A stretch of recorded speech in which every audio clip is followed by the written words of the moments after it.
Okay, for our next project on this base, we need to fill in this hole. And I'm not going to fill the whole thing in because I don't really see that there's any need to do that. In fact, a lot of bases, I believe Sadowski's, are chambered from the factory. They route a lot of slots in them, and then they'll put a cap over the whole back of the base. So having an empty cavity inside this base that you can't access, I really don't think is a big deal. So what we're going to do is we're just going to put a thin cap over this. And to do that, I made this jig, and let me see here if we can get it lined up.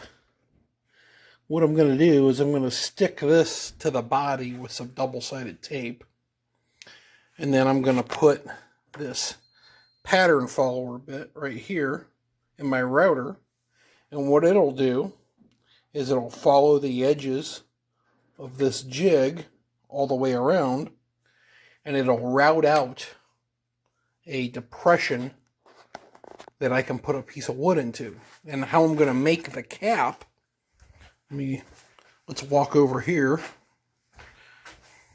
I've got this piece of poplar, and it's about a 1/4 inch thick. And this poplar is well over 100 years old. It came out of my old house here. And what I'm going to do is I'll line this thing up just so. And I'll run the pattern follower around here just very light, just enough to make an impression of the pattern. And then I'll bandsaw it out and sand it to fit in the base. So I'm going to go ahead and get this set up to do this operation, and I'll be back in just a second. All right, here's my template. I've got a little double-sided tape on there, as you can see, just a little carpet tape. My piece that I'm going to use as a patch is just barely big enough to do this. So I'm going to kind of select what I think is like the best area. I'm going to line this one edge up, and I'm going to press it down. All right. I've got my router here with that bit in it, pattern follower bit, and I'm just going to barely touch this. So I'm going to go around the whole edge and just outline my template on my piece of patch material.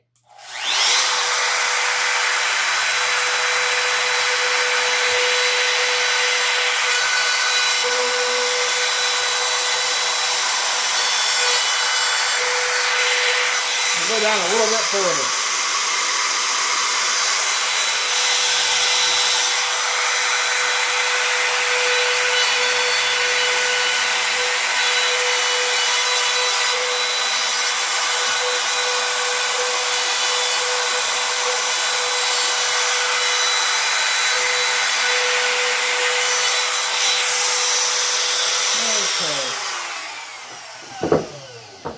I think I am satisfied with that. So let's see if we can get this off without destroying it, because then we'll have to start completely over, build a new template.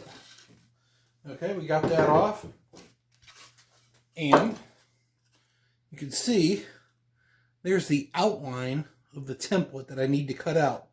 So what I need to do is I need to cut around this outside edge and sand it to just barely touch. And then hopefully I'll have a nice flush fitting patch in the back of that base. So let's move on to the base body. All right, now we've got our base body back, and I'm going to position this template over the top of where I want to put the patch.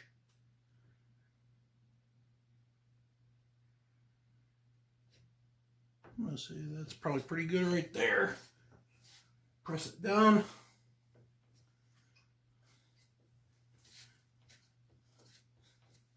Now we're ready to go back to our router. This time we're going to go quite a bit deeper than we did here, but we'll just leave it in this setting that we have, and we'll use a ruler to measure how far we're going.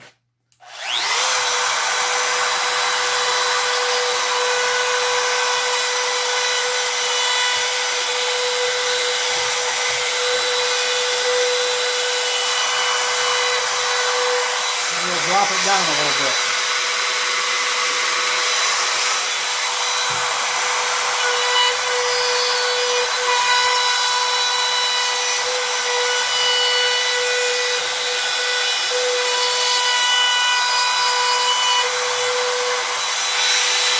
Alright, a little bit more.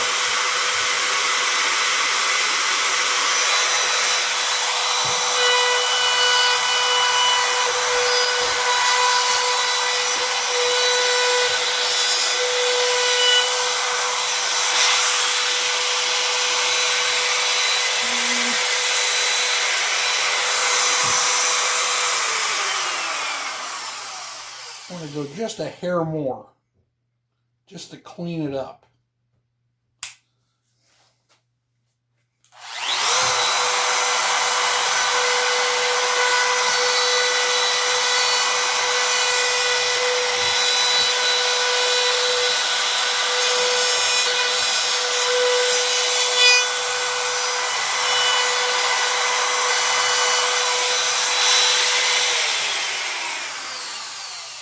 All right, we'll let that go.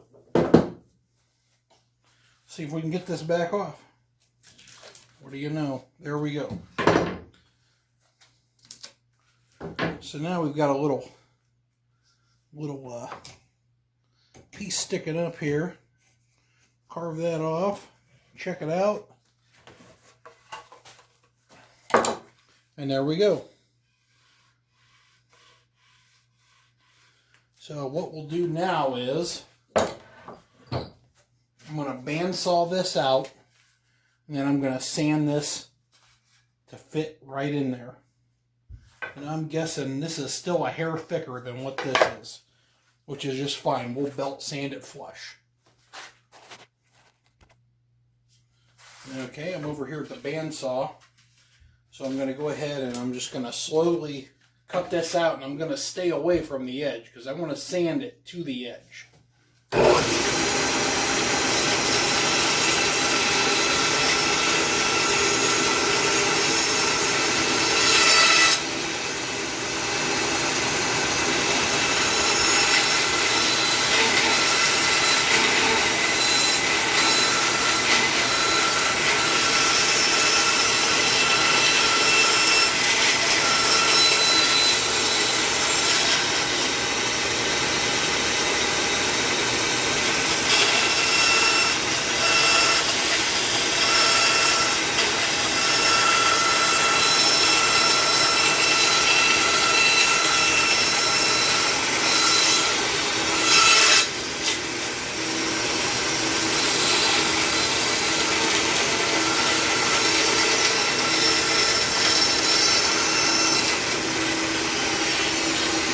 Okay, that's step one.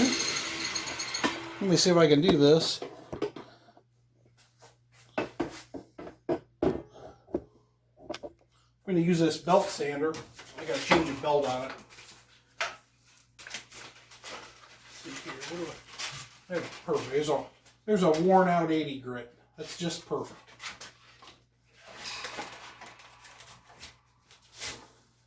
And now I'm going to use this to sand this to just take away that edge that's left. And that should get us a close to perfect fit.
This is the dangerous part.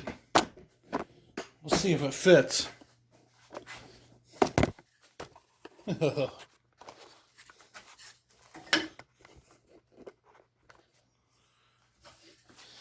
Okay, so here we go. Oh man, is it close.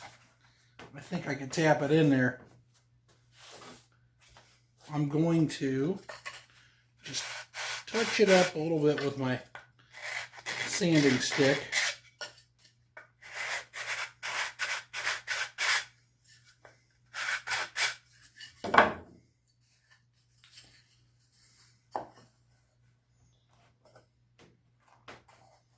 Oh boy, is it close. It's one of those things, you got to be careful. Just a little bit at a time.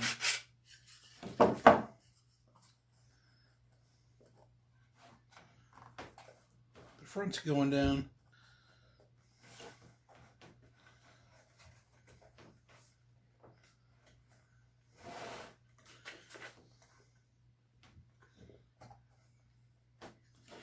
Wonder if I'm going to angle the back a little bit.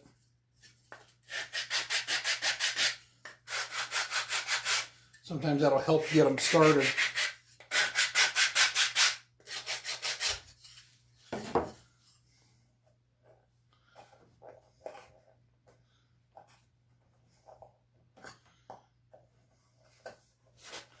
It's really close.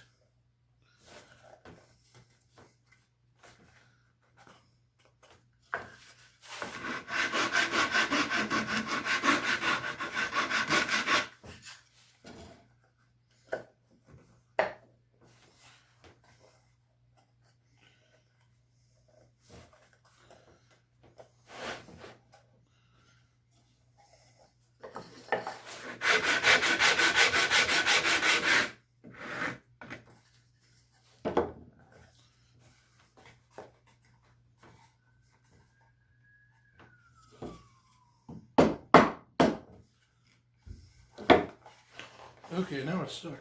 Okay.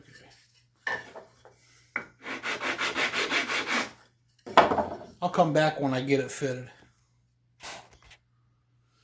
Okay, so what we'll do, I've got it fitted where if I just tap it in, it'll go in with a hammer. And I'm going to epoxy this in. I'm going to use some 30-minute epoxy from Pop's Knife Supplies.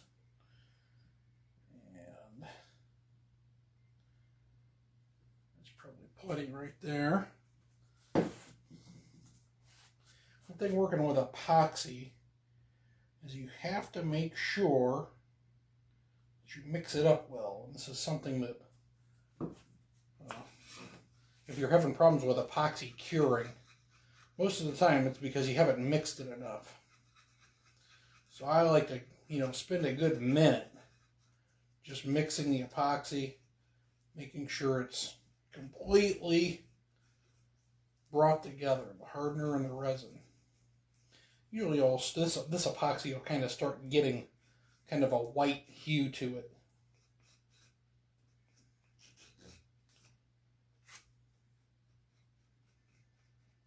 All right. I'm gonna blow this out, my last chance.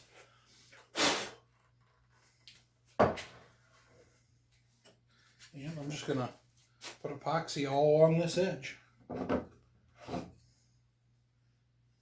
If I have any left over, I'll put it inside the base.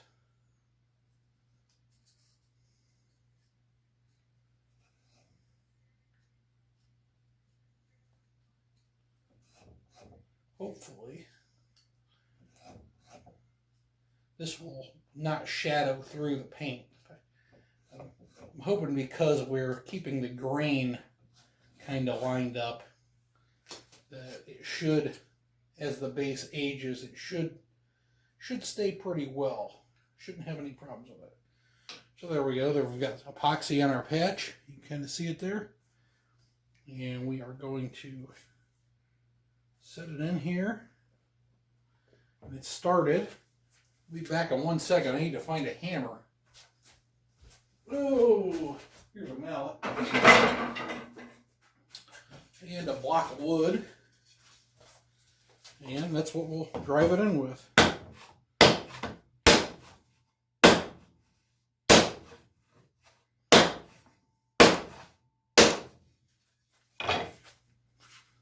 Alright.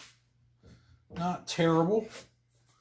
I see a couple of little spots we're going to have to add some extra epoxy to fill. But I'm going to go ahead and put a clamp on this. Put that on there. This has got rubber, so it should be okay.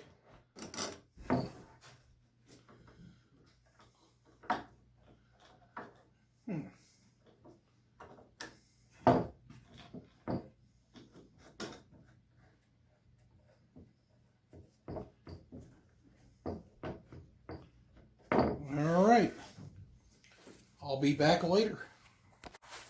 Okay, so we're back again here. This is actually 2 days later. And I've taken the patch that we glued in and I sanded it flush. So you can see there. And you notice there's some dark areas around the edges, and that's where my patch wasn't exact. And luckily, on most of it, some epoxy had squeezed out, so that was able to fill in that gap. And the few places where it didn't, I added a little more epoxy to fill in the gaps, but it's absolutely flush now. If I run my fingernail around it, I can't feel anything. So the next project is we've got a route out for the front controls. And you can see I've already drawn the pick guard on here. I just put it on there and traced it. And that gave me this area here where I'm going to cut out for the control cavity. And I've left some bosses here. There's three of them, and then I stayed away from this so the screws have a place to go. The other thing I noticed with this body is it doesn't have a ground wire. So that's another project I'm going to have to do is I'm going to have to drill for a ground wire to get into there so the bridge is grounded. So I'll go ahead and I'm going to have to move my old shopsmith around, and then we'll start. What I'm going to do is I'm going to use a Forstner bit and basically drill this out the best I can, and then I'll just use chisels to clean the remaining bit close to these pencil lines.